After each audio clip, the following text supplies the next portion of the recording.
Pada suatu hari hiduplah seorang pemuda yang bernama Jaka Tarub. Jaka Tarub tinggal sendirian di sebuah rumah di pinggir hutan. Sehari-hari ia hanya menghabiskan waktunya dengan memancing. Hasil pancingannya itu dijual untuk memenuhi kebutuhan hidupnya dan ibunya. Lebih baik aku memancing di sungai dalam hutan. Pasti ikan di sana lebih banyak. Karena tidak ada yang mau memancing di sana. Jaka Tarub pun langsung menuju ke hutan. Benar saja, hutan sangat sepi, hanya ada binatang di sana.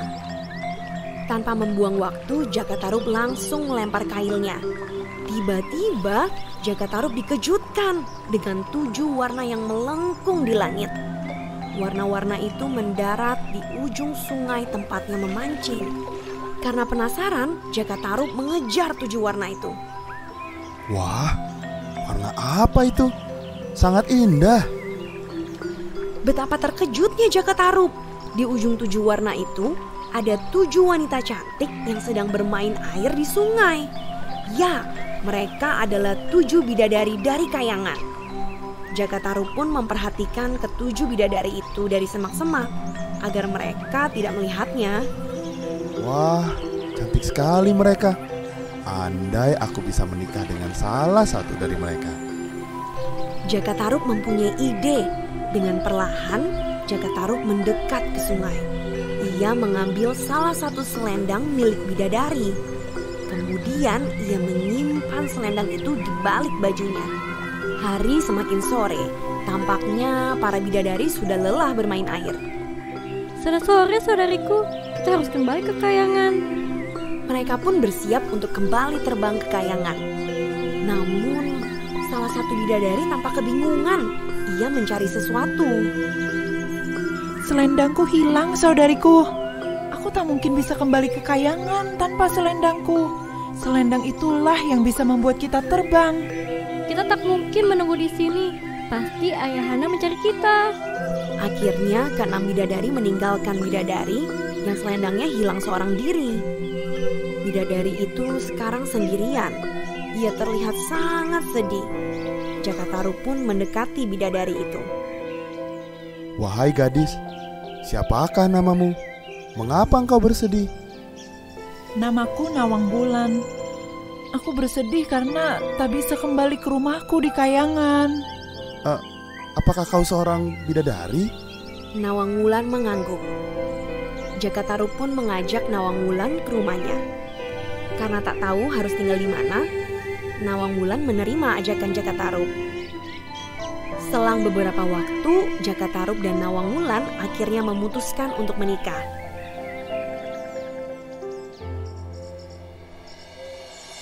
Mereka hidup dengan bahagia. Jaka Tarub bekerja di sawah, sedangkan Nawang Wulan mengurus rumah. Bertahun-tahun hidup berkeluarga, ada satu hal yang membuat Jaka Tarub merasa heran. Padi di lumbung tak pernah habis. Padahal setiap hari padi dimasak. Suatu pagi, ketika Jaka Tarub hendak pergi bekerja, ia bertanya kepada Nawang Wulan. Hai istriku, aku heran. Mengapa padi di lumbung kita selalu banyak? Padahal setiap hari kita memasaknya. Nawang Wulan tidak menjawab. Ia hanya tersenyum. Tentu saja Jaka Tarub menjadi semakin penasaran. Pada suatu pagi yang cerah, Nawang Wulan hendak pergi ke sungai. Aku hendak mencuci baju. Jangan sekali-kali membuka tudung masakanku ya. Tapi Jaka Tarub justru menjadi penasaran. Begitu Nawang Wulan pergi ke sungai, diam-diam ia membuka tudung masakan istrinya. Jaka Tarub pun terkejut. Hanya ada segenggam padi di dalamnya. Pantas saja padi di lumbung tak kunjung habis. Tak selang berapa lama, Nawang Wulan kembali. Ia bergegas melihat nasi yang dimasaknya. Nawang Wulan tak kalah terkejut karena segenggam padi yang tadi dimasaknya masih berwujud sama. Ia pun menanyakan hal itu kepada Jaka Tarub. Iya, aku melihatnya. Aku minta maaf Nawang Wulan, karena aku tidak mendengarkan perintahmu. Nawang Wulan tak bisa berbuat apa-apa. Sekarang ia harus bekerja lebih giat karena kekuatan bidadarinya telah lenyap. Berkat kekuatannya itulah segenggam padi bisa menjadi nasi yang banyak dan padi di lumbung tak kunjung habis. Bulan demi bulan berlalu. Sekarang padi di lumbung cepat sekali habis.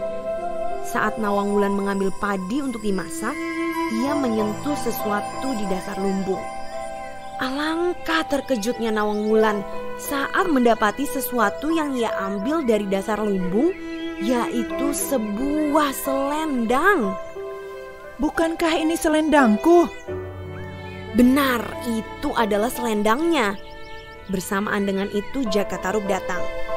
Melihat Nawang Wulan telah menemukan selendangnya, Jaka Tarub meminta maaf sekali lagi kepada Nawang Wulan.